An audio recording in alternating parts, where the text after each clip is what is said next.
Hello and welcome to Film Seizure. I am your host, Chuck Moore, and with me as always are the lovely Jeff Arbuckle. Hi, Jeff. It's Misty Mountains to you, buddy. Yeah, in the bodacious Jason Oliver. That's the wrong movie. Yeah, I got the wrong movie, but we'll all figure it out here in a minute. I'm good. Thanks for asking. Good. Okay, so this week we are covering the first of two Shane Black written, and I think he directed both. Yes, he did. Movies. The first of which being 2005's Kiss Kiss Bang Bang, with your favorite kind of Robert Downey Jr. or my favorite kind of Robert Downey Jr. Oh yeah, the kind of dumb one. Yeah, yeah. I mean, he's just the kind of lovable, dumb. Yeah, he's kind of a loser, quippy. Yeah, quick. He's a loser. He's not become Iron Man yet. Right. Right. He hadn't even learned how to shoot a gun properly yet until later. Although he does have, we were talking about James Bond before we started recording. He does have a James Bond moment. Yes, he does. Which is like, that looks like, did he watch like a James Bond movie? And it's like, I'm going to do that. And it's going to be fucking awesome.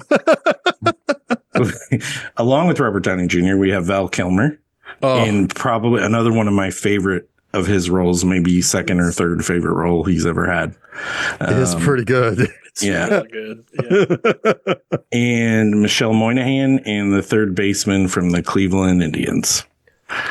Wait, is it Corbin Burnson? He's the third baseman in Major League. No. Zorn. He's the shortstop. He's the shortstop. Quit with this Olay bullshit. I was close. I did question myself too. Yeah. But this is one of those. God, I don't even know how to talk about this movie because it's so fast.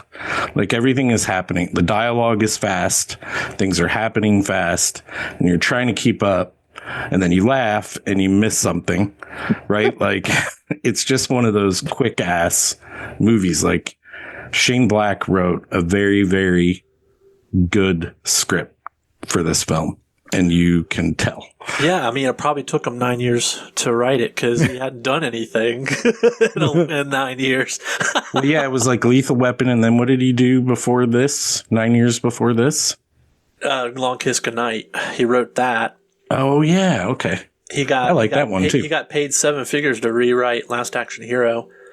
No idea what the hell he did on that, but we liked that. Yeah, Last Action Hero I like it.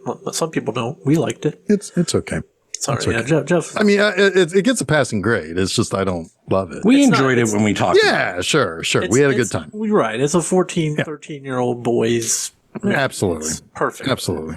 But if you weren't Lethal Weapon 1 and 2, right? I mean, that's where he that's where the big splash came from. Yeah, he started hitting all those Hollywood parties. Right. With Robert Downey Jr. Yeah.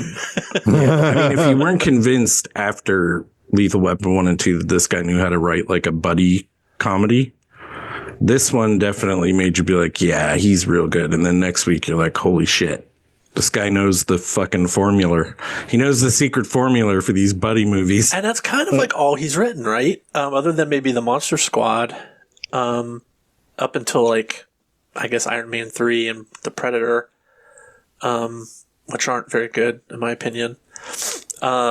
He's like all buddy movies. You got Lethal Weapons, Last Boy Scouts buddy movie. It's one of the Wayans and Bruce Willis, right? Yep. Last Action Hero is kind of a buddy movie. It's just a man and a kid, though, you know.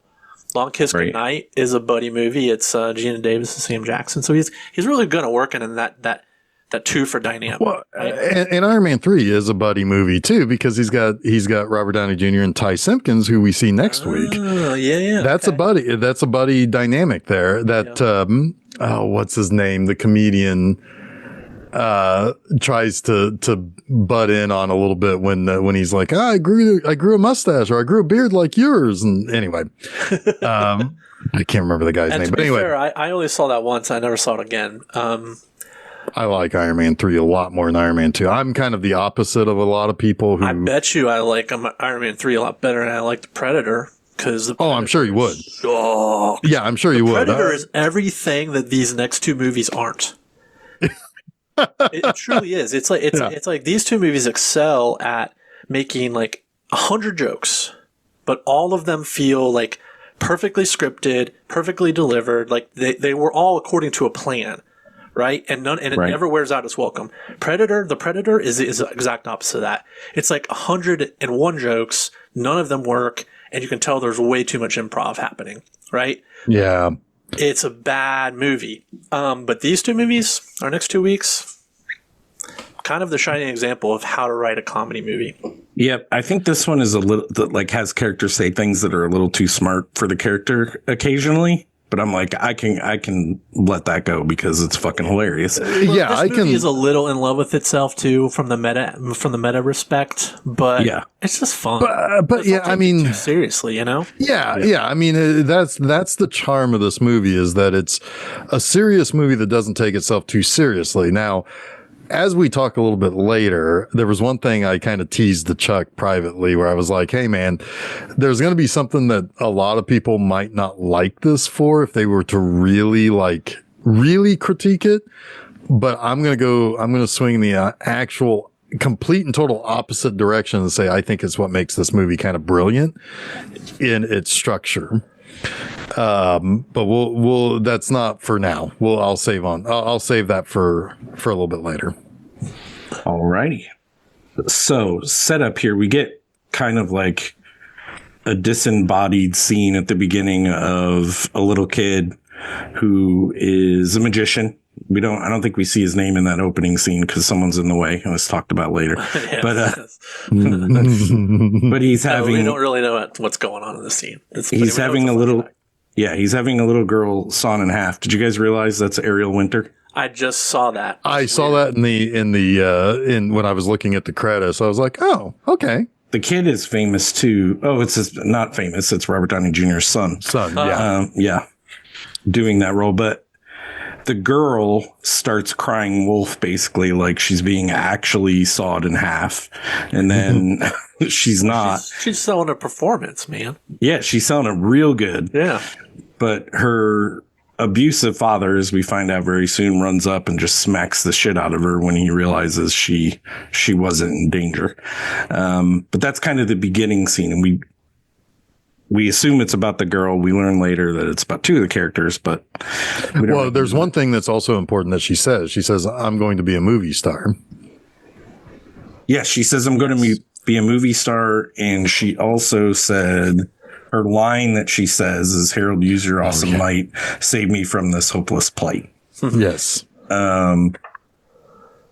So we get that, and then we go next to Robert Downey Jr. robbing a toy store, and he's talking to his nephew, I think, and walking through the store and trying to figure out which toy he wants. And the kid eventually is like, "Wait a minute. Is the store even open?" He's like, "Oh, it's holiday hours." Another one of those like Christmas, not Christmas movies that Shane Black does with Lethal Weapon. I think he does it with another movie, but go ahead, Jeff. No, I was going to say, what makes this a Christmas, not Christmas movie extra is that we then shortly after this, and we'll get to the reason why it does shift to LA, where LA in this week and next week becomes another one of those character type. It's another one of those character moments for a city because of the way it looks. There's a deliberate reason why there's a filter put over at one point to make it look, like purple in the top half of like in the top half of a city shot in day. But it's LA is very central in this week and next week. So yeah. I already think I messed up the narrative, like story, the way it starts, but we find out that Harry is in LA. He starts to talk about how he ended up in LA when he's telling the story about him stealing the toys, and the cops or some lady shoots his buddy when they accidentally set off the alarm, which shoots through the guy and into Harry's arm, right? Which got kind of mirror scenes at the beginning and the end of this movie too. And Harry runs away and he he hides in an audition. And yeah, which is interesting because this audition is happening so late at night.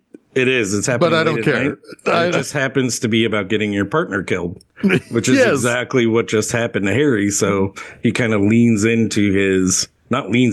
just actually starts crying about getting his friend killed on the job, which lands him this other job, and he goes to LA.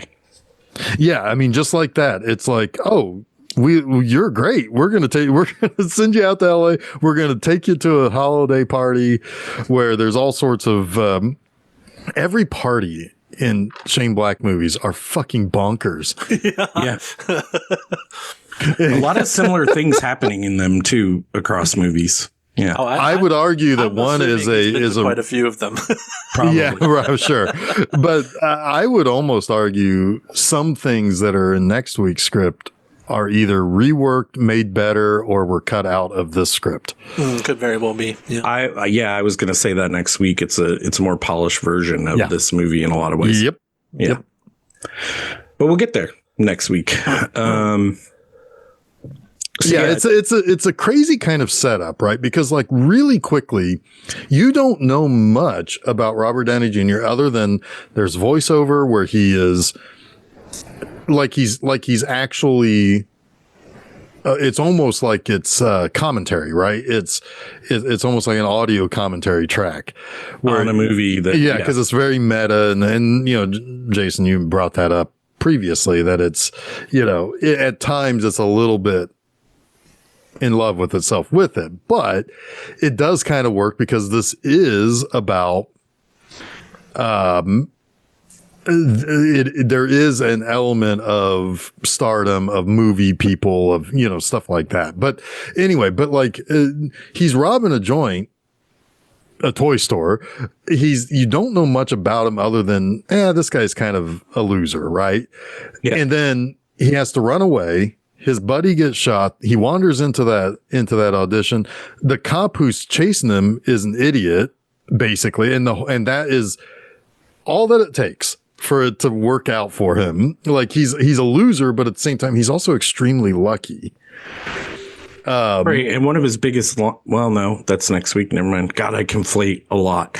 But were you about to say I must be invincible? No, nothing ever works out. The sun sets, the sun rises, and nothing changed. Oh yeah, well that's just real world. Nothing ever happens, right? Right. No change, nothing. But this gets worse. We also meet at this party Gay Perry, played by Val Kilmer. And I love he's knee deep in pussy, but he likes the name too much to change it. I love that there's so much at the first time that Perry and Harry, which that cracks me up too, that they're almost made for each other because they're right. But there's so much at the early where it's like he doesn't know how to refer to him. Everybody else who knows him calls him Gay Perry, but he's like, yeah. And he's like, and like you can tell there's like some trepidation. And then later he's just everything rips between these two after this, like the ice is broken. Right. So Gay Perry I can call him Gay Perry, right? That's his name. Yes. Well, I feel like we're friends with Perry. We can call him Gay Perry. Yeah. If not, I'm at least very close with Val Kilmer. I feel like again, this is also like the right way to make gay jokes.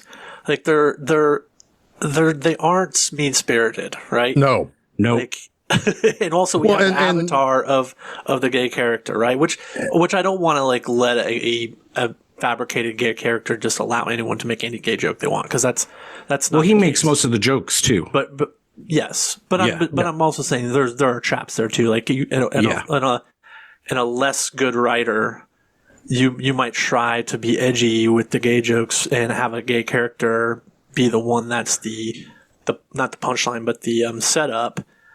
But they still be like really wrong and mean spirited, right? A bad example of that is the N-word being dropped in Can't Hardly Wait. Like that's a bad example of what this is a good. I don't know how to say that, but yeah. No, you're right. You're right. Yeah. But anyway, I even the use of the F word, I think, in this is so perfect. I think. Oh so too. God, I loved it when he. God, I loved it when he just calls Harry a fag hag.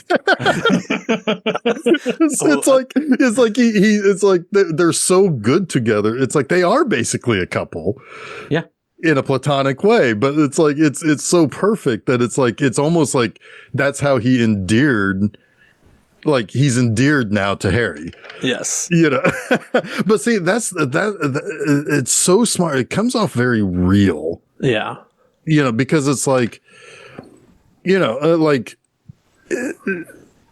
there's a so what if I'm gay kind of feeling to it, right? Because at the end of the day, Val Kilmer in this is the most masculine character. Well, he's empowering, right? Yeah. Absolutely. Well, that's like the difference between like East Coast, West Coast too. Like it is like when you're on the East Coast, you're I don't know, I'm dumbing it down a little bit, but I've been in both places. Like when you say fag, you're being an asshole. Yeah. Right? On the West Coast, you hear people say it and it's like endearing a lot. And I know there's, you know, both kinds on both coasts. Sure. But it just feels a little bit more integrated, at least in the 90s and the early 2000s on the West Coast than it did on the East Coast. Mm-hmm. Right. But yeah, you're right. Perry is like a very strong male character, which is something a gay person can be. Yes. Right. Like, absolutely. Yes. And a straight character can be weak. And as you know, again, we keep referencing next week, can make a lot of high pitched noises. Yeah. But Gay Perry's function is he works for Downey, who is a filmmaker who is going to be directing the movie that Harry is supposed to be in. And Downey has asked Perry to show Harry the ropes on being a private investigator because that's the role in the movie. And should we go ahead and also mention that Downey is a former actor? Yes, Downey is a former actor. He was in Major League. Right, yeah. He's almost like a Mel Gibson type, right? An actor who rose up through the ranks to become a power player in Hollywood. Sure. Yeah. You can imagine Mel Gibson doing some of the things that happen in this movie too. Sure can. But also we have Michelle Monaghan. Monaghan.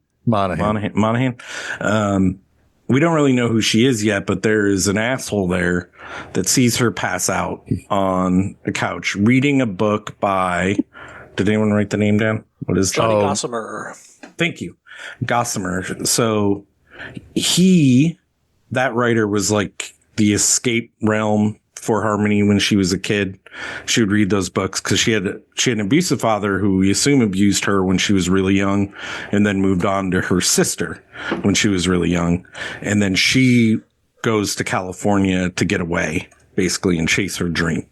Yeah, there's a whole thing. You know, she grew up in southern Indiana. It was like this guy knew a lot about her for just seeing her for the first time. Right. He did. Keep that, bookmark that. Yeah, bookmark that for like 10 minutes from now, really. Right. Yeah. but no, she, first of all, Michelle Monaghan, first and foremost, quite a pretty lady. I've always found her to be quite fetching. And she's got that distinct kind of, it's Girl Next Door, but it's still got some of that exotic beauty to it almost. There's a little bit of dirty in there. She has a mischievous smile. Sure does. But don't you always think that C word? Don't you always think that she is taller than she actually is too? Like she's not skinny, but she's very lanky. She's got long legs. She does. And they're on highlight a lot. How to use them. Yep. Oh boy. She got long legs. Ladies and gentlemen, Frank Beard. But yes, I mean, I was kind of looking through her filmography because I feel like I should know her from more things. Well, she's about to show up in Mission Impossible. I know. I mean, I was just thinking like that's probably the biggest thing she's done is the Mission Impossible movies. Ethan Hunt's wife. Yeah. What else? But she hasn't really made like a bunch of anything. A Gone Baby Gone was pretty pretty good one. She was in Constantine. I don't think she was in that though, very much anyway. Weird. She's in the Supremacy movies.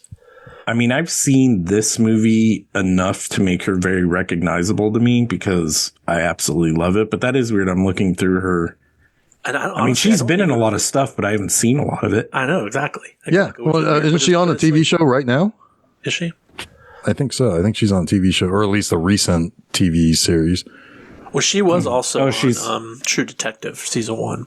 So that will also be on the White Lotus. There you go. That's what I was thinking. I thought she was in something coming up here. Yeah, she was a pretty big part of True Detective.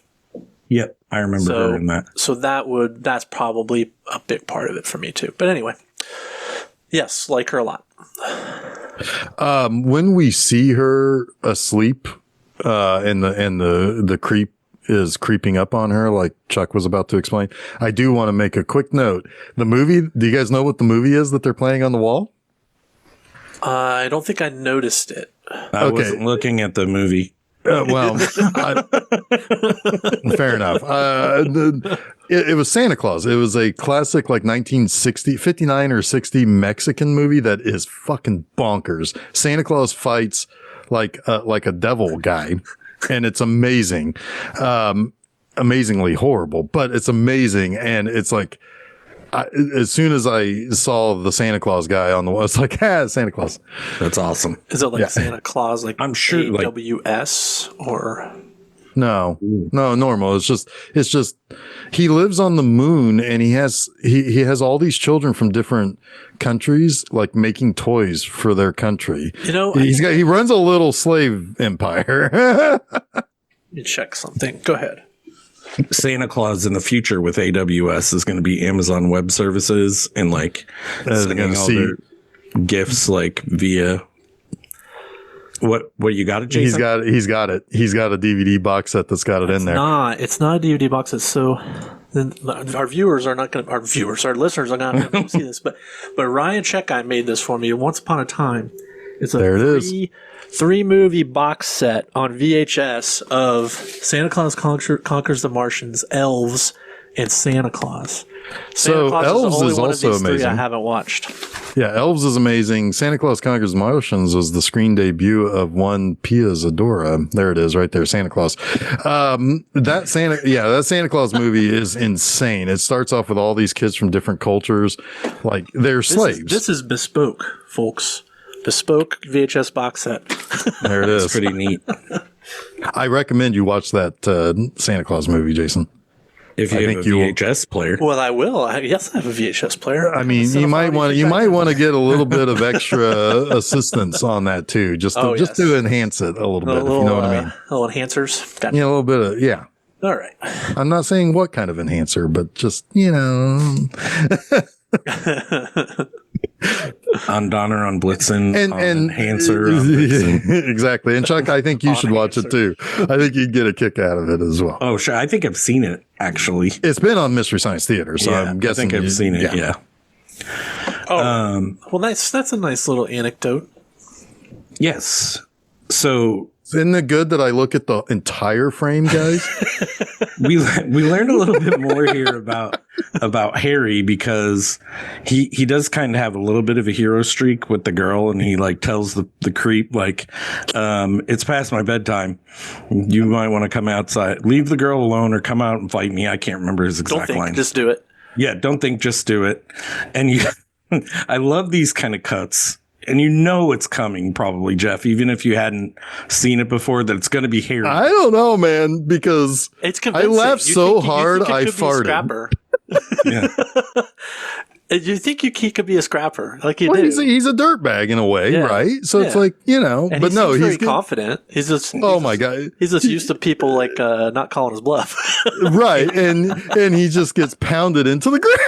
He gets his ass beat. It's fucking hilarious. Smash cut. Getting his ass beat. Getting kicked in the stomach. Oh, I mean, one of the kidneys. Oh God. Yeah, I mean, his face is destroyed.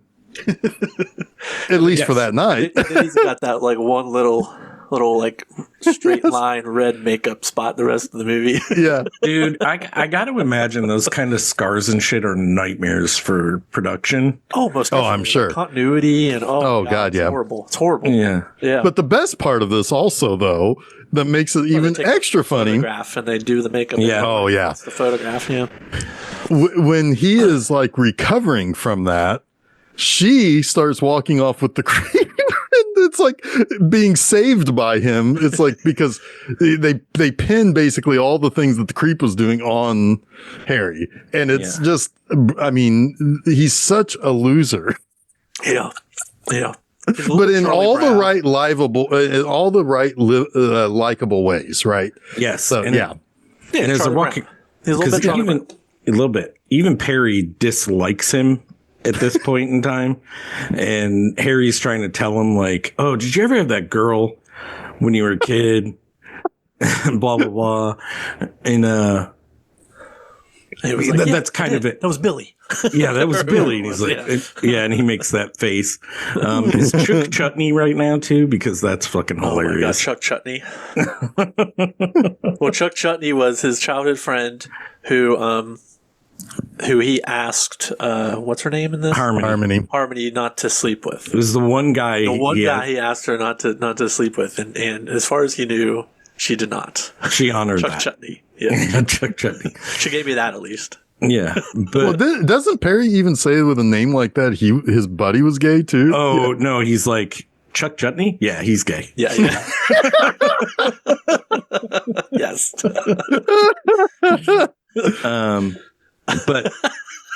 But Perry at this point is like, I know her. Check this bar, right? Because Harry is like on the hook at this point with her.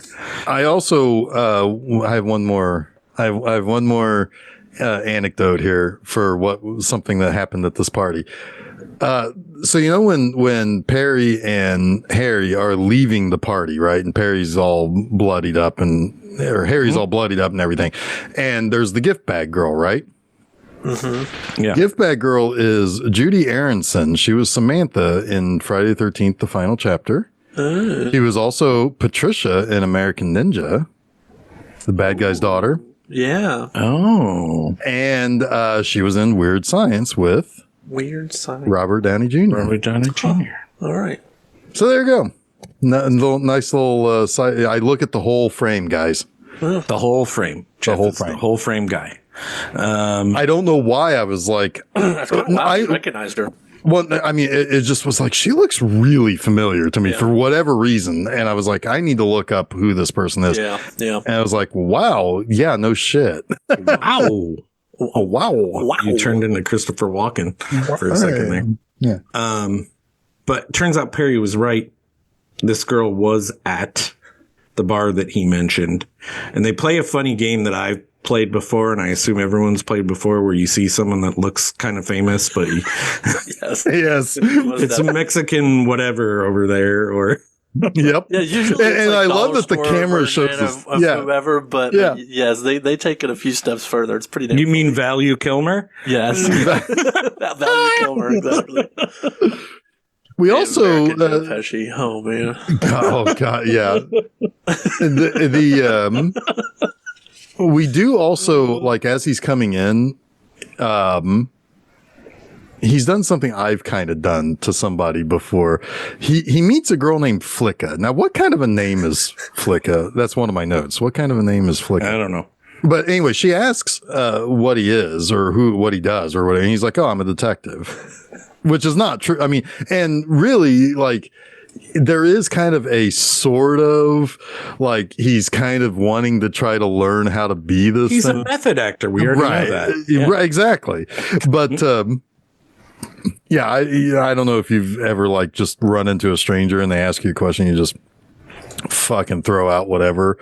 Like the time I was at a Wendy's and I was wearing a George Mason basketball shirt, and they asked me about George Mason. I was like, oh yeah, my wife went there. I didn't even have a girlfriend at the time.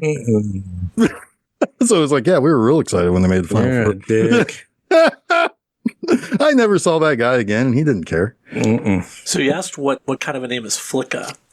Well, I could have swore I heard another character called Flicka before in a movie, but Well, it's a dolphin. Flipper, come on. No. There's my friend Flicka. No, that's a horse. Oh, that's a horse. That's right. You're right. You're right. That's what kind of name it is. It's a horse name. It's a horse name. My friend It's a Flicka. horse friend? And then it was remade. That movie was remade as Flicka, and then there was a sequel called Flicka 2. So there are 3 horse movies called Flicka. Okay, well, my friend Flicka was a very tall blonde in this movie. Yeah. Yes.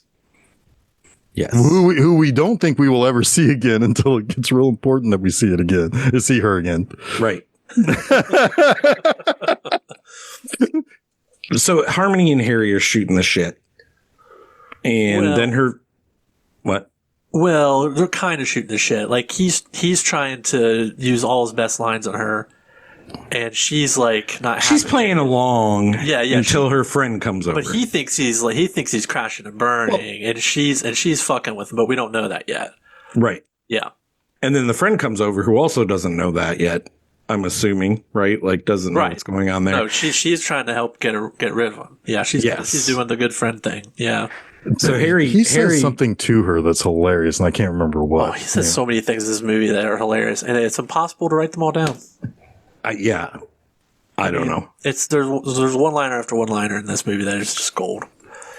Yes, I mean, even if you listen to this episode and you're like, I know exactly what happens in this movie, so I don't need to watch it. You should watch it just because of all the funny in it. Well, same for next week. Kind Hearts and Cornets, right? Like, yes, we can't do any justice to that movie or this movie in a podcast. We just can't.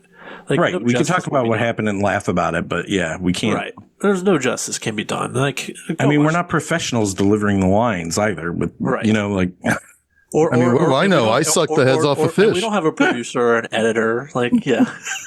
No. Gennaro's. Lawrence Fishburne, by the way. Lawrence Fishburne. He sucks the heads off of Fishburnes. Anyway, Harry starts to leave with his tail tucked between his legs. And Harmony's like, Harry, don't you fucking recognize me, basically? And he's like, I don't know. He's like, you tried to saw me in half when I was a kid? And he's like, oh my God, Harmony. Which kind of makes it like brings everything kind of why he's on the hook with her. Like there's some recognition there with this girl, right? Like I think like they were friends all throughout their childhood and he just didn't like, she's a grown woman now. You know, I mean, that happens, right? You run into something like, holy shit. With the narration, right? Where he's like, I guess I didn't really explain that first scene very well. And, yeah. Yes. Yeah. It's kind of, you know, it's sort of like I guess it's sort of a fun take on the noir voiceover, you know? It's kind of, I guess what's. Oh, sure. Yeah. Yeah. It's like in the perfect noir film, everything is meticulously plotted and placed, and you know you're only given so much info. Right, exactly, and it's sort of contrived at times, and this is like uber contrived. It's uber contrived, but it's making also fun like of itself. Dude, I made a mistake by omitting this, not I did this intentionally. Exactly, So it's like surprised here. We didn't just withhold it from you for no good reason. Yeah. Yeah. Yep. And now we kind of get into the meat and potatoes of this, right? Like, well, yeah, because I mean, like he gets he accidentally sleeps with her friend. Yes. Accidentally, but he you know, yeah, whatever. But oh my God, when he wakes up and he looks at her and his reaction and he immediately is up and out the door, kills me. Yeah, knocking on her door. Which at like 6 a.m. lived, by the way. It doesn't matter. It doesn't matter. That's the brilliance of this movie in some ways is that it doesn't really matter. Some little things like that bug me sometimes though, because I'm like, wait a minute, how do you know where to go? Well, we'll ask Chuck. He just came back. We'll see. Hey, Chuck, how did Harry know where Harmony lived when he woke up the next morning? I have no fucking clue. Right. Does it matter though, Chuck? No. See, there you go. Perfect in between us there. You were being a little nitpicky, and I was like, it doesn't matter. So I don't know if they went back to his house. A part of me feels like they went back to. Yeah, I don't know. I have no clue. Well, they went to the friend's house, didn't they? Well, he said, "Come back to my place." Come back to my place. Oh, okay. I don't care. Yeah, but I mean, the friend could have told him. He could have been like, I need to go see Harmony. It's possible. Yeah. Yeah, whatever. But anyway, she's mad at him, which is pretty good. And so, but this isn't. This when the one thing happens. Yes. So she slams the door on his hand. Oh no, that happens later. Oh, okay. Really? That's the. I thought so. Okay. No? Oh, yeah, it does happen later because it happens after Veronica Dexter. Sorry. Okay. So, yeah. So we're caught up now, Chuck, because you were about to say we're getting into the meat and potatoes because it's time for him to be with Perry. Yes, Perry. On a ride along. Perry is taking him on a ride along and he's explaining to him how fucking boring this job usually is. Like, blah, blah, blah. Nothing. It's not what you see in movies, basically, is what he's telling him. But it turns out this little stakeout they're on is what you see in movies because two guys are driving out of the house that Perry was hired to go to by Jessica Ames or something Ames, I think her name was. And they drive a car into the water and basically take off. And Perry's like, leave that shit alone because Harry starts running, his little hero streak he has in him. The thief with the big heart, I guess, runs into the water to try to save whoever's in the car. And Perry's like, nobody's in the car. But then apparently he hears something that I didn't hear. Do you hear a woman screaming or something? Because at that point he's like, oh, someone's in the trunk. I think he just has a leap of logic, maybe, right? It's like, why would there just be an empty car going into the water, right? He's a detective after all. Because he makes it sense, what are you doing? There's no one in the car. But then he thinks, well, wait a minute. Why would there be no one in the car, right? Yeah, the only thing I remember definitely hearing is the gunshots. Yeah. Yeah, exactly. Right? Yeah, because when somebody says, hey, do you hear that? Putting a few things together, and he's like, oh, shit. Yeah. Yeah. Yeah. But there is a woman in the trunk that Perry shoots the lock off, gets her out, brings her over. And they're talking about how they have to call the cops. And then I guess Harry's a little bit of an investigator, too, because he's like, how are you going to explain the bullet in her head, basically? Yeah, because Perry said her neck is broken. He was able to determine she was already dead. No, she's just taking a nap. Yeah, she's dead. Is she dead? Neck no, is broken. She's resting her eyes. Yeah, she's resting her eyes. Yeah, she. And then he's like, "Oh," that's when he's like, "Well, how are you going to explain the gunshot?" Not realizing that he shot through the trunk lock into her, and then immediately Harry just takes the gun and chucks it into the water. Right. It's a custom gun. I like too when they see the two guys up on the hill with masks on and Harry's just waving at him. It's like, hey, we got a dead girl here.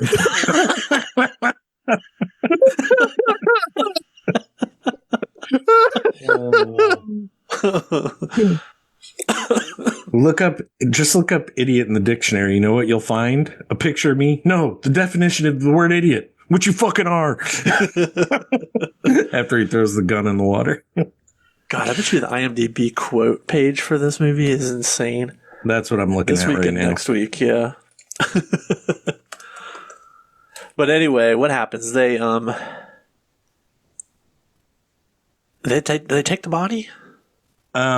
They do take the body.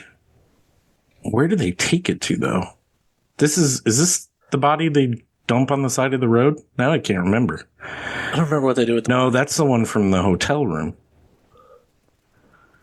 Jeff, do you remember what they do with the body? I don't. I have no idea. Interesting. That's like, this movie does kind of turn you around a little bit at times. Well, I guess, yeah. I mean, and again, I've got something to say about that here a little bit later, about like the plotting of this. But yeah, I don't, because they must leave the body there because the body shows up. Yeah. Now there is one key thing that as they are pulling the girl out, that they realize becomes kind of important later. Well, Harry sees it. Yeah. Yeah. Harry realizes covers her, with her dress because she's not wearing any underwear. Yeah. Right.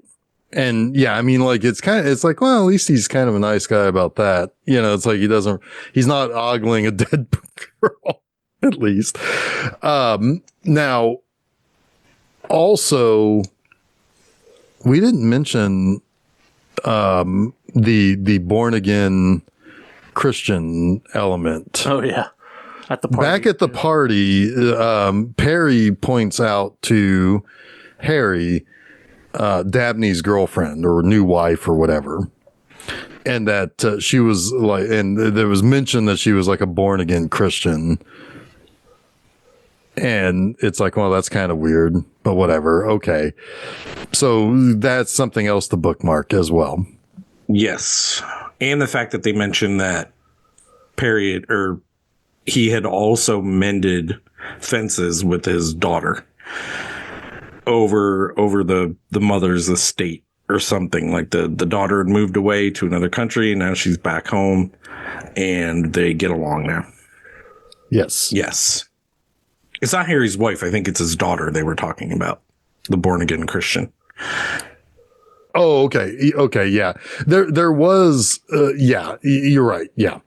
Yeah. That was all mixed into that same little bit of dialogue there. That, yeah, it kind of comes at you fast, doesn't it? Yes, it does.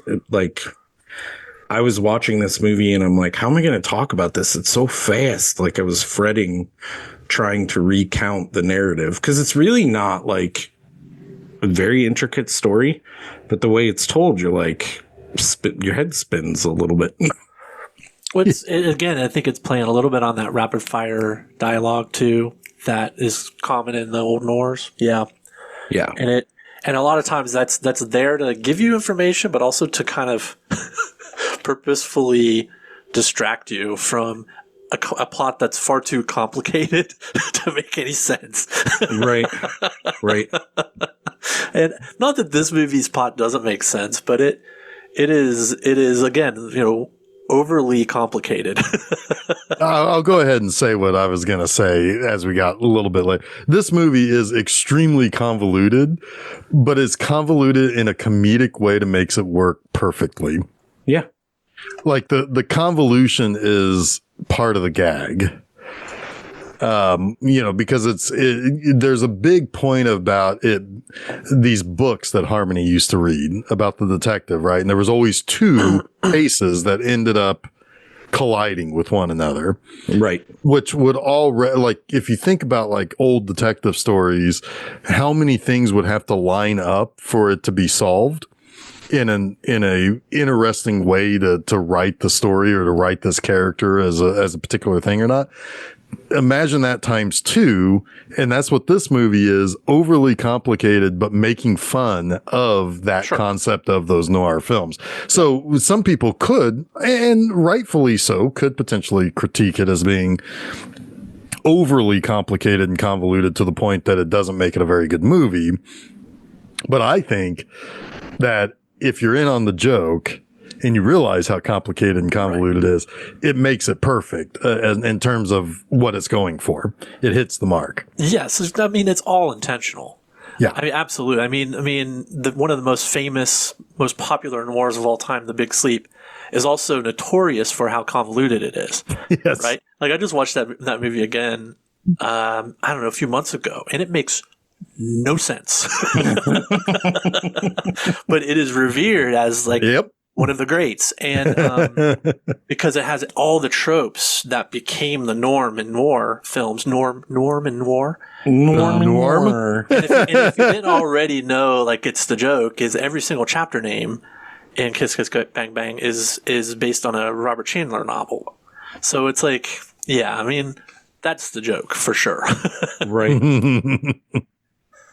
Did you know this movie was named after James Bond kind of films? Well, Kiss Kiss Bang, there's a song that's called Mr. Kiss Kiss Bang Bang.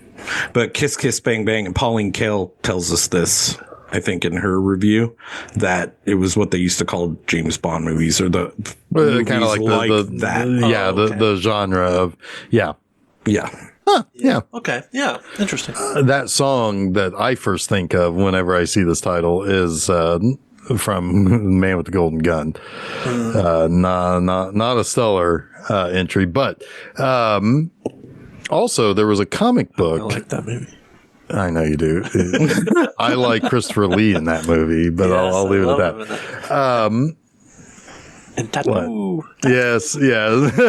But Kiss Kiss Bang Bang was a CrossGen comic in the aughts also. And CrossGen, they had some problems internally with how that company was run, but damn if they didn't produce some good, fine comics. I don't remember them at all. They had some good writers. I mean, like Mark Waid was there, George Perez was there. You know, a lot of good stuff there. Yeah, but a little lie that Harry had told earlier to Flicka kind of comes back to him now, because Harmony discovers that her sister is in town and has just killed herself. Presumably she came in, she stole a credit card, spent $2,000, and then unalived herself in her hotel room, which originally they actually, mistook for Harmony as the dead girl. And Harry learns of this, and it was really kind of a funny scene when he's leaning against Perry's car and he's like, I gotta go. I'm sorry, man, but I've got to go. And he's like, okay, he pushes his head. Yeah. Yeah. I expected Harry to fall back into nothing. You know, just to lower his fall that much. But in a way, I'm kind of glad they didn't do that. Yes, he just stays there. But so yeah, Harmony comes to him, asks him to help with the case.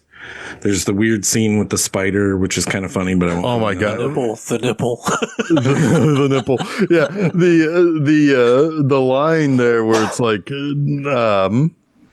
what's where'd you go to, fuzzy little bitch?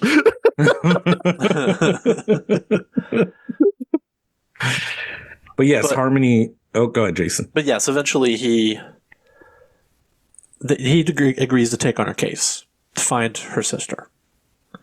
And she wakes up. Yeah, they have the whole thing with the spider, but whatever. That's just a goofy gag in the middle of the plot. But she leaves, and then he goes. Did she leave yet? No. She's on the way out by the door. He's going to use the restroom to take a piss, and he notices the dead body from the lake from earlier. This is on the dead body. Why in perfect hell did you piss I peed on the corpse? Can they ID from that? I had to look it up because I thought when Val Kilmer's like, why in perfect hell did you pee on the corpse? I thought he said poo perfect. And I'm like, what does that mean? I did too, actually. Yeah. Well, there is one little thing here that does come back a little bit later, or it comes up occasionally with Harmony.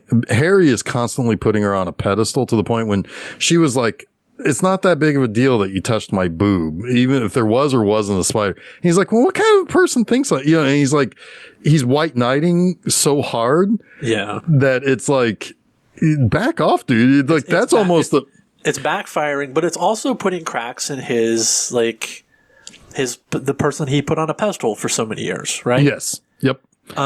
It's reality. It's a reality Whitey the he's Knight. creeping in. Yeah. And he is Whitey the Knight. Yep. Perfect. I mean, that's the high school. Yeah. Their high school mascot was Whitey the Knight. Yes. Yep. There's a whole series of well, it's a good thing it wasn't Nighty, because then it would be like Nighty Night, and there's something else that was like Nappy or something it carries on. It's like he overthinks everything. Yep. It serves him well sometimes, not so well other times. Yes. So he does find the dead body, and he realizes it's the girl from the lake. Yeah. And he calls Perry, and he's like, hey, the girl from the lake is in my bathroom. And Perry turns around and goes to get him.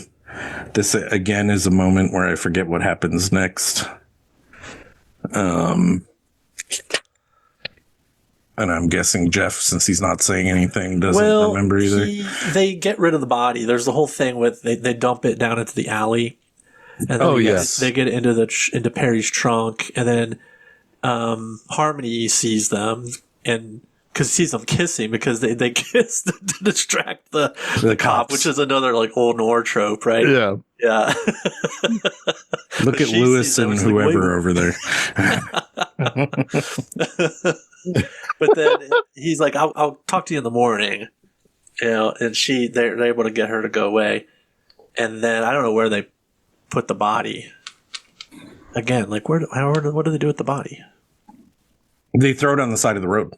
That's right. Like, this is good enough, and they just throw it on the side of the road. It was good enough. The next week's movie has the best getting rid of a body moment I've ever seen. Oh my God, it's great. It's great. Again, it feels like this was just practice for next week. I agree. In more ways than one. I wholeheartedly agree. But then he interviews her the next. Yeah, this is when he starts taking notes, and you find out he's just drawn a cat, and he's written "Gato" in big letters. And seriously, I have done this in a work meeting before, where I was like, I'm supposed to be yes, with an exclamation point and everything. Yes, I do everything on doodles with exclamation. That's amazing. When I saw, I was like, wait. No, what? No, I've never known that this was a real thing that people would do that I've done. But this is when he gets the story of her sister and how she was being abused by her father. She left her behind and was always going to try and go back and help her, but never did. Although later on it says she got her into foster care, which makes no fucking sense, but whatever. But she stole a credit card, and she thinks that. Is this when he says, I think that she was coming to. Oh yeah, I told her a story before I left. I said when we were kids, there was a movie that came through town. They were shooting a Johnny Gossamer movie, and I told her that the man who played Johnny Gossamer was her real father, and he lives in Hollywood. So she thinks that her sister came to Hollywood to find her real dad. Yep. And that happens to be Corbin Burnson. Right. Yeah. Yes. Oh, God. Great Michael Beck joke there. When they look up the movie, the Johnny Gossamer movie. They're like, who was in it? And it's like, oh, well, it's someone named Michael Beck. And, yeah. And Malcolm was like, ooh, Xanadu. Yeah. Hell yeah. Star of Xanadu. I'm still waiting for that jacket, Jason. Where's the jacket at? Where's the Xanadu jacket? Wait, what's Xanadu? What did I the satin yes, you were going to buy me the dark red satin Xanadu jacket that he wears at the end. Where's the jacket at, Jason? Somebody surely has made that on I was going to say TikTok. Etsy or something. Etsy or something. Yeah, totally. Yeah. Anyway. Why does right around here is when Harmony cuts off his finger, but I don't know why she's mad at him and slamming the door. Well, first he puts it all together. Well, not all of it together, but enough of it together to figure out that the sister was the one who hired Perry. Yes. So your case is my case. They're the same case. Johnny Gossamer. Johnny Gossamer. But yeah, I don't remember what it is about the finger cut because he goes to her house. My notes are sparse. Yeah, my notes are sparse too. But the important thing here is she gets mad at him and cuts his finger off, and he has to go. Gets a cut in the door. Yeah. Yeah, and he puts it on ice and goes to the hospital, and he has it re-sewed on. And then I think Perry and Harry find out that Harmony is at a party. What the hell? What would be really funny is if we were... This movie actually makes sense for the most part. Imagine if we tried to do an episode about The Big Sleep. That would be funny. To try and figure out like the plot of that and retell it. Yeah. Which movie? The Big Sleep. Oh yeah. It would be a disaster. It would be a disaster. This is quickly turning into one. Well, yeah, so he's in the back of the cab, and he finds out where Harmony is. She's at the Christmas party where she's dressed like Mrs. Claus, but then there's like all sorts of crazy shit going on there too, like contortionists and stuff. And like he's too fucking stoned off of the painkillers to know really what's going on. But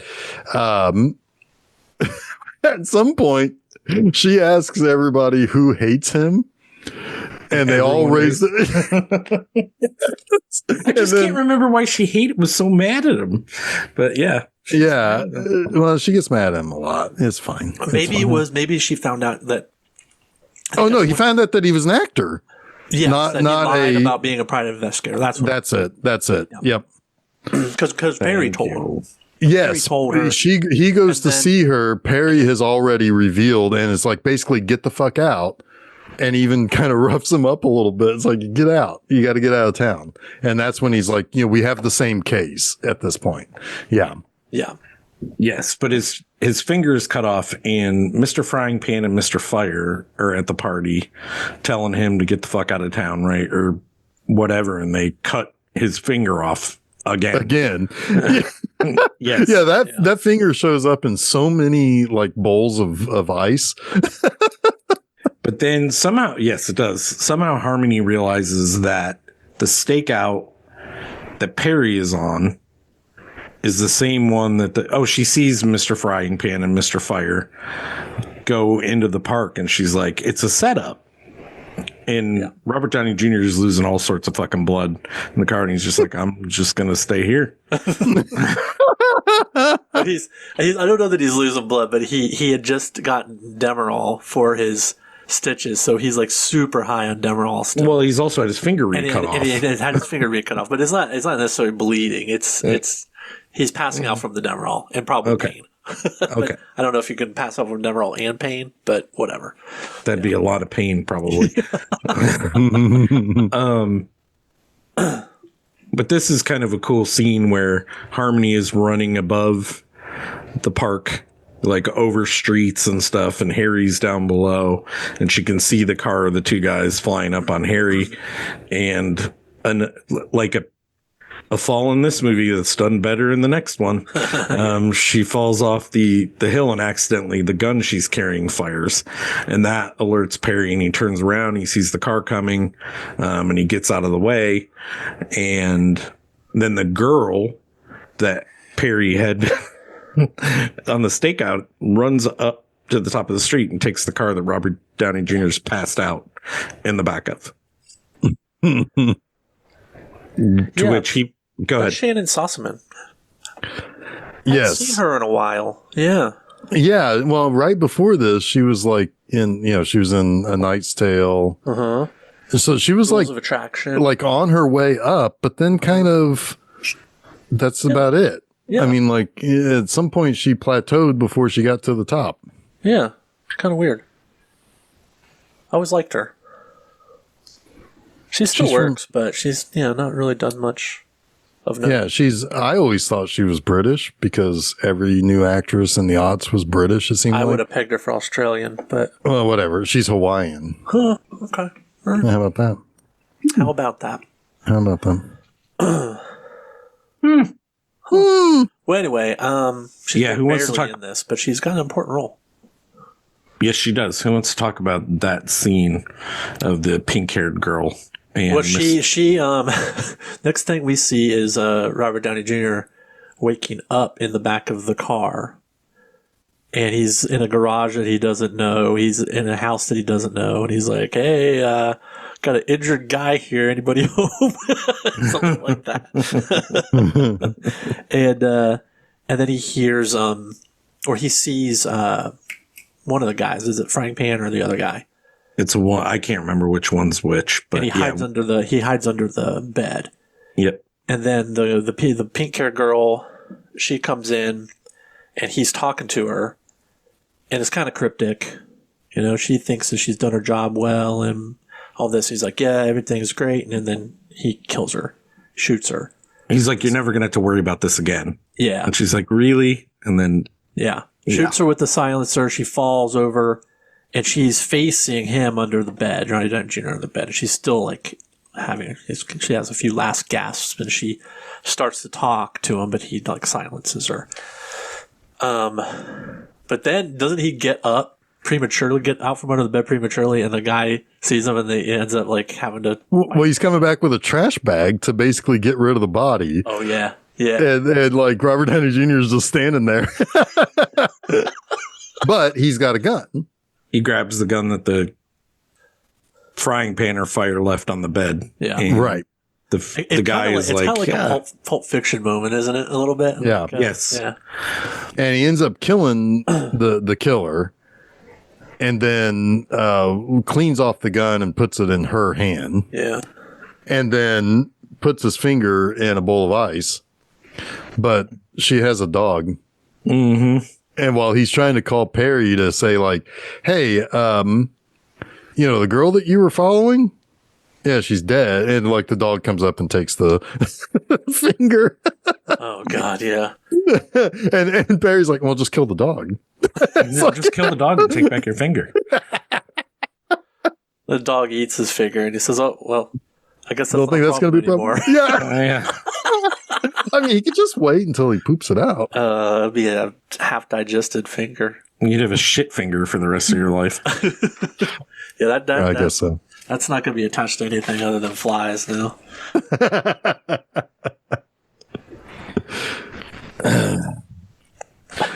Yeah, because part of his freak out also about the dog having the finger is that because it would have his fingerprint. Well, yeah, he doesn't want the finger be getting found at the crime scene. Yeah, but right. The dog eats it, so he's like, oh, I guess that's not a problem anymore. Well, let's just kill the dog.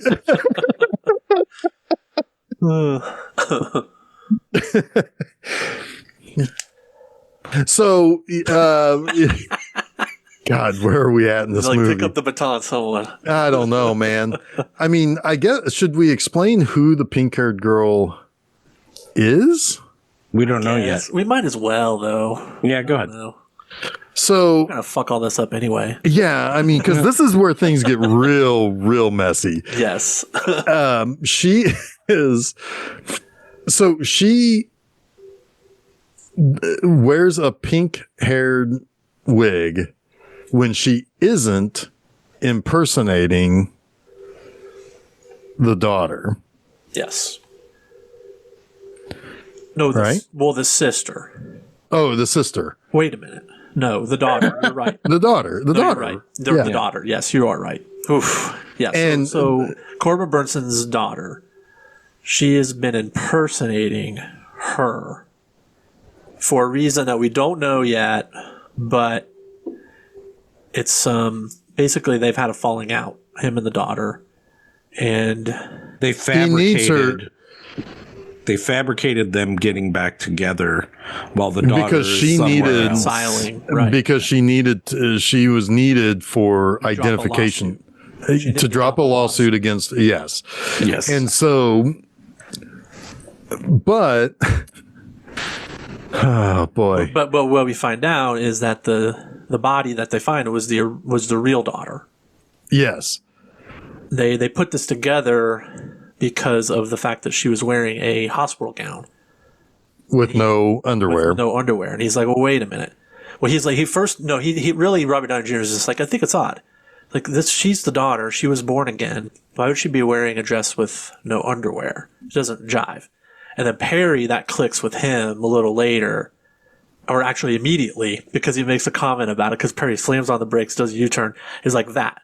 The fact that the girl wasn't wearing any underwear is the thing that finally, that he listened to. Yeah, right. Which again is kind of another noir trope, right? Like the insignificant detail, right? That puts all the tumblers into place, right? And so this former actor, power player in Hollywood, owns an insane asylum. Of course, sure, yeah. Sure. And they just let him roam the halls. Like Mindhead, Yeah, maybe. Mindhead. We got to keep it together. We got to keep it together. Catty. Anyway, so they go to the insane asylum where they got the lady just roaming around. But also, meanwhile, Harmony has gone missing earlier in the day, and because like Perry's like I sent her after a lead, or she had a lead and she was going to call me back. I haven't heard from her since. You got to help. This was after also. It looked as though Harmony and Harry were finally going to get together, but she revealed that she slept with the one person. Chutney. Yes. Chuck Chutney. But he had also. So he threw her out. you might have said this already, but that, like, when she was undressing to get in the bed before they hooked up, yes, is when he looked at her. Yeah. Yeah. And it's, there was no no underwear girl. Yeah. She calls from the street and says, wait, was she raped? And he's like, no sign of rape. You slept with Chuck Chutney, and hangs up on her.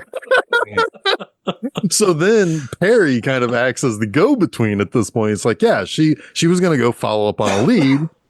I haven't heard from her. She's in trouble. We got to go. And that's when he tells the story to Perry. Perry then goes to heads towards the insane asylum. Also, that lead that the lead that Harmony was following, it didn't work out. Nothing. What was it? That didn't matter. Yeah. No. That didn't work out. But she's fine.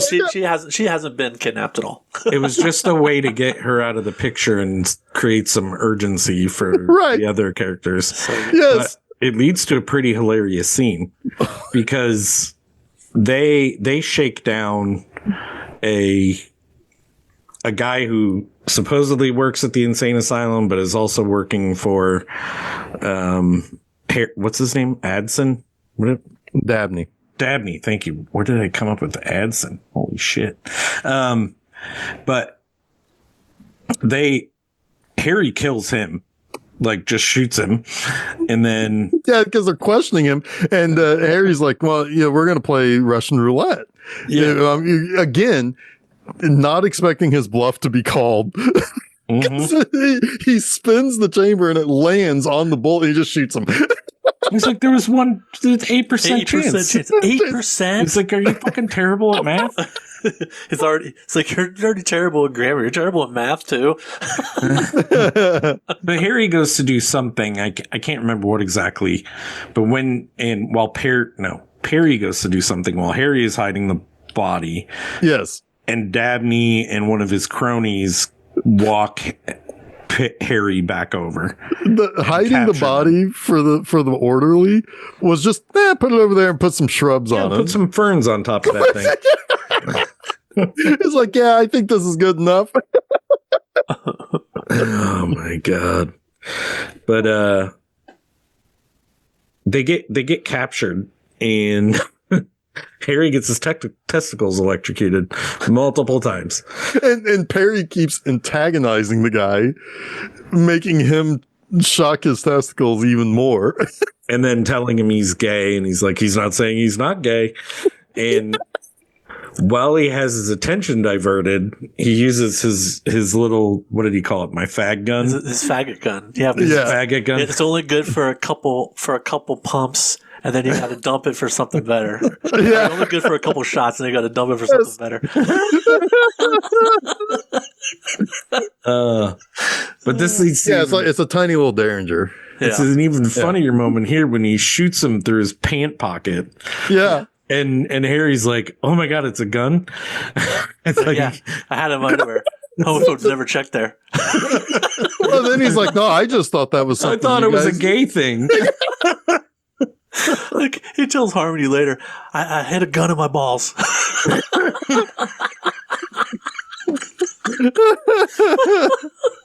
Oh my god, it's so There's funny. also a moment earlier in this when I think it's when they put it all together at the hospital. Robert Downey Jr.'s narration says, have you solved the case yet? The case of the dead people in LA? Like searching for a quippy name. It's not the Maltese Falcon or anything like that. It's The dead people in LA. all right, Jeff. Tell us about Captain Fucking Magic.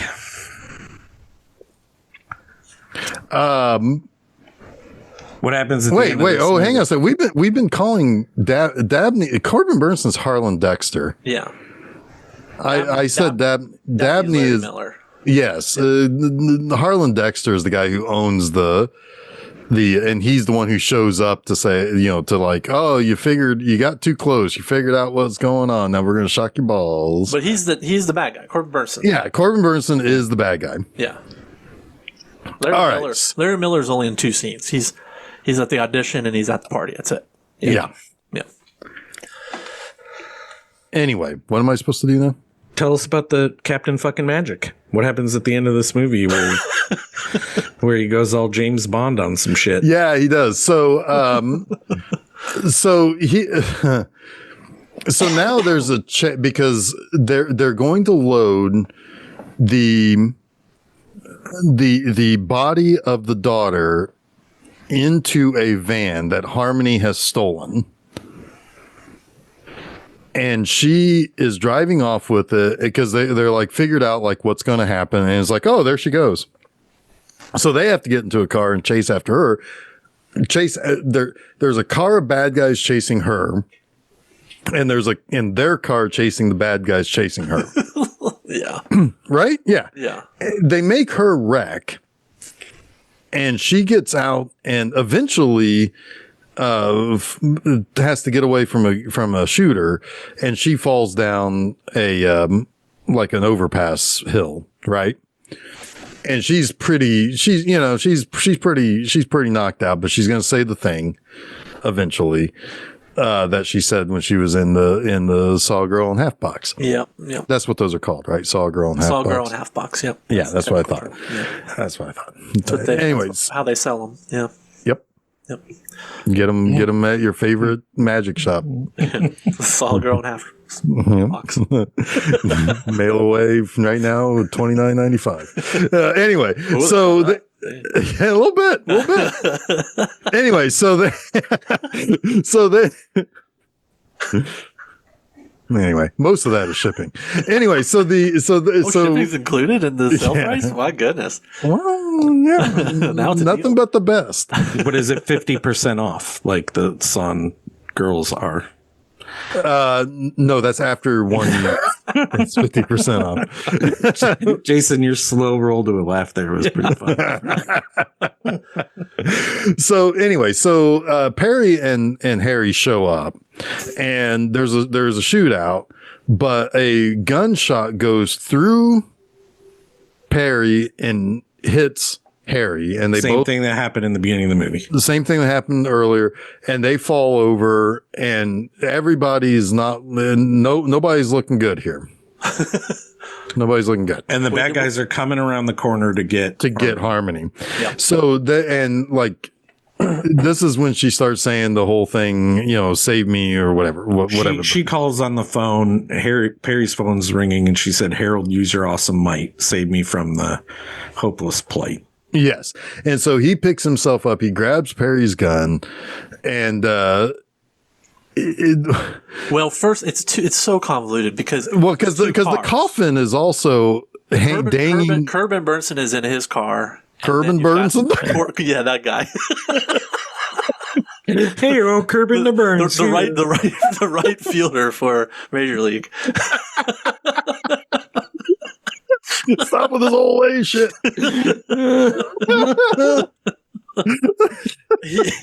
He's driving his car, and then the ambulance or the hearse or whatever is going after Harmony because Corbin, what's his name in this? Harlan Dexter. Harlan Dexter.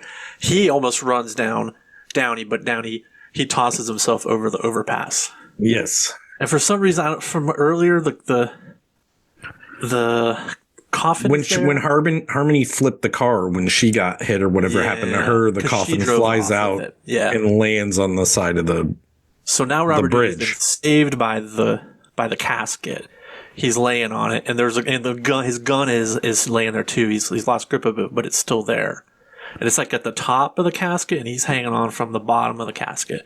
He's hanging on to the arm. Yes. Her arm is hanging out of the casket. That girl's arm. Oh, that's right. Yeah. And Corbin comes over, and he's about to shoot him, but then the gun slides down, and he catches it in the air and kills him. He turns and James Bond kills him. James Bond. And then Harlan says, "Captain fucking Magic." Yep.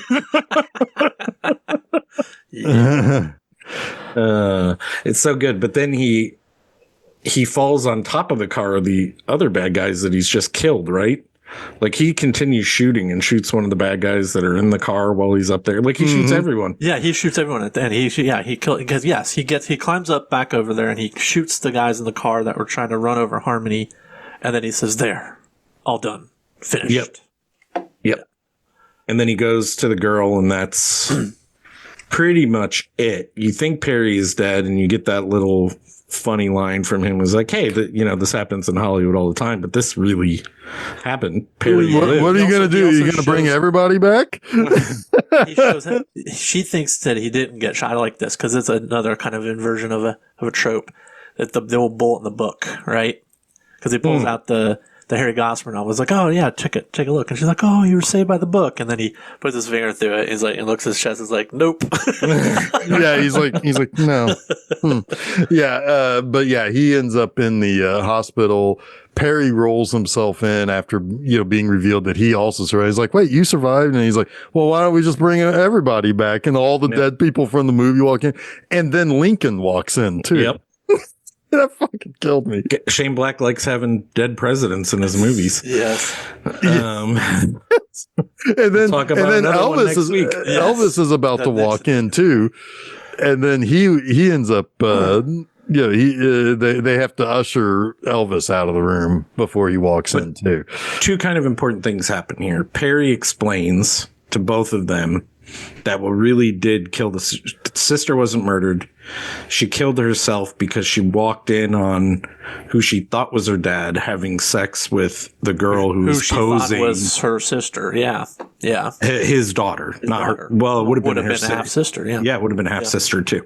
So it was too much for her to bear.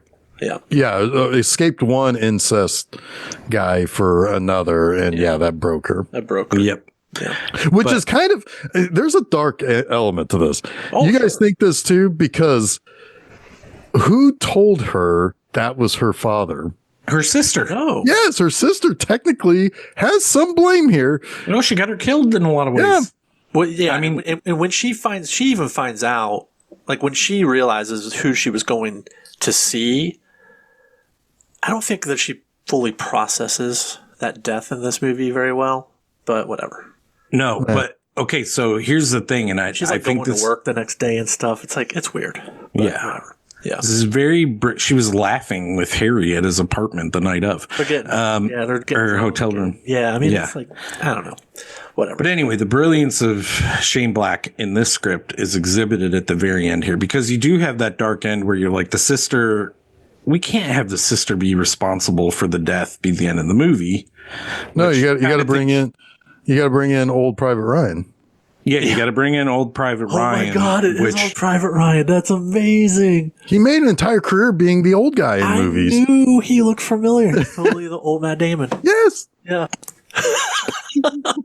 But this scene, man, I love this fucking scene. Perry walks in up the stairs, limping into the room of the girl's father, and talks to him for a minute, and he's like, "Who are you?" And he like smacks him and explains to him that he killed his daughter 20 years ago. She may have died today, but you killed her 20 years ago. And then the beauty of this is like, guys like, what does he say? Old Damon says something like, "Oh, a big man hitting a man who's bedridden," or something like that. Yeah.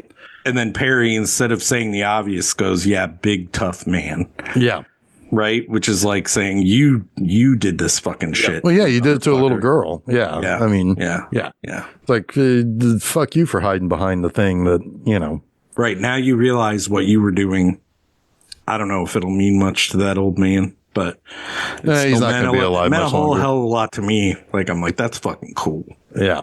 Perry's a fucking hero. Yeah. Like, he killed Johnny Ringo and he slapped old man. And he will always be Maverick's side piece. Wingman. Wait, wingman. Yeah. Possibly side piece. I mean, Probably. We saw that. We saw that. Volume. You could be my side piece anytime. I don't know how badly we butchered that movie, because really a lot of the joy in it is in the Spitfire nature of how everything happens. It is. This movie is perfectly cast. Yeah. I mean, the character of Robert Downey Jr. cannot be played by anybody but Robert Downey Jr. The character played by Val Kilmer really can't be played by anybody else, because Val Kilmer is so dry, which is funny because he's the gay character, but he's playing the straight man, right? I think I'm saying the same thing as you, but I can't see anybody else playing them. Yeah, I mean, like there's a certain, yeah. I mean, like, certainly, I think the Robert Downey Jr. is his. I mean, like, I can't see. I mean, it seems so perfect for the way you always hear Robert Downey Jr. talk. It reminds me, like, this role for him reminds me of how I feel about him in Heart and Souls. Like, it's like, okay, that's Robert Downey Jr. Like, yeah. I can't see anybody else being this man in this movie. Yeah. But it's not the same role by any stretch of the no. But that's a Robert Downey Jr. role. Sure. Yeah. I mean, it's going to be hard when eventually somebody else is going to be Iron Man. It's going to be real hard. It's going to be real hard. But this, I mean, speaking of Iron Man, I brought it up on purpose because he claims this is the movie that got him seen by Marvel. I wouldn't be surprised. I mean, yeah, a year after this is out, he's filming Iron Man, probably. $800,000 this movie made. It was like a $15 million budget, and it made 15.8 or something like that. Yeah, that's the funny thing about Shane Black's movies. They're except for Lethal Weapon and Iron Man 3, they're not exactly successful movies. Well, I think Last Action Hero did pretty well, right? I don't know if it was successful. Middling. Yeah, it was middling. And Lethal Weapon 2 made money. He wrote that. Oh, yeah. I mean, I meant both. Gotcha. Yeah, I meant that franchise. Yeah, I mean. I was going to say, I think there's one better comedy that is doing effectively what this movie is doing as far as upending noir tropes, and it's The Big Lebowski. Yes. Oh, I thought you were about to say what we're going to watch next week. No, I don't think. Okay. I don't think next week's not much of a noir. Is not interested in that as much. Fair enough. I mean, there are some of the tropes there, but very big. Sure, the tropes are there, but this one was focused on that very purposely. I see. Gotcha. This one's a lot closer, I think, in style to a noir than The Big Lebowski. Like, The Big Lebowski separates itself, but also does all the things. Right. Right. Well, yeah. I mean, Big Lebowski is doing it to the absurd. Yeah. Right. Big Sleep to the absurd. Right. Yeah. Big Sleep and Double Indemnity for sure. Yeah. Yeah. Oh man, I love that movie, Double Indemnity. But yeah, it is being Raymond Chandler. Like, the dude is the Raymond Chandler, the Marlowe character, right? But it's a more subtle subversion, I guess. Yeah. You'd almost not see it unless you were paying attention. Yeah. All right. Anything else, boys, on this one before I announce what next week is, if you haven't figured it out? I just want to apologize to our listeners for saying fuck so much. I say fuck a lot.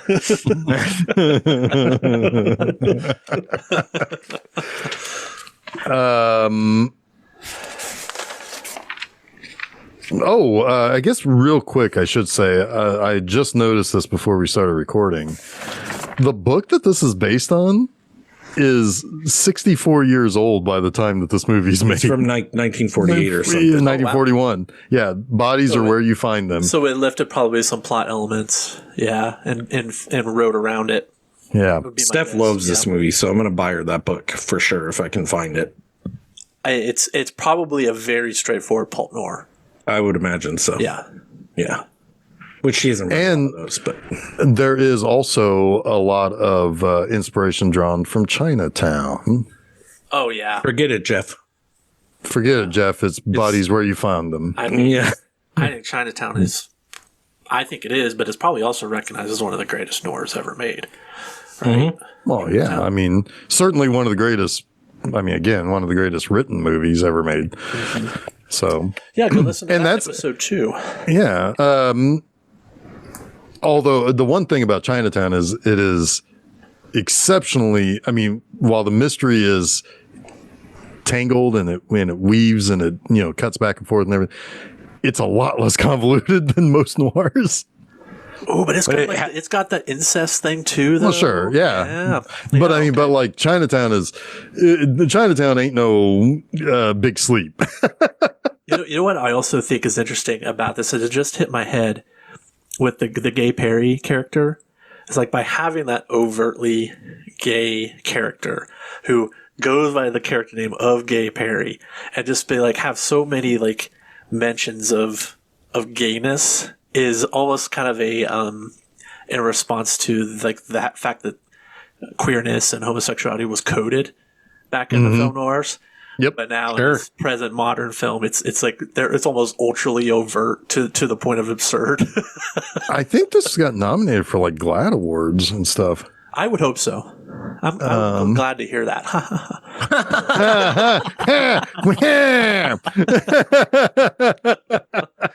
Nailed it.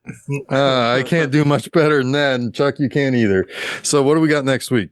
Next week, if you haven't figured it out yet, is another Shane Black duo comedy called The Nice Guys. So good. It is. So it really, you'll hear us probably mention this a million times. It's like the refined version of this in a lot of ways. It's and I think it's a little bit better than this. It is because we'll talk about why, but I agree with that. Yeah. So join us next week. Yeah, join us next week. What's on those other places, Jeff? Where can you find us and shit? Well, you can find us at the places like filmseizure.com, various social media sites. You can find all the stuff on filmseizure.com. You got all the places you can subscribe to us for the directly for the show. Yeah. So yeah, go to filmseizure.com. Nice Guys will be next Wednesday, March 19th. This upcoming Monday, all those same places. That's March 17th. I've got a new episode of Monster Mondays for Gorgo.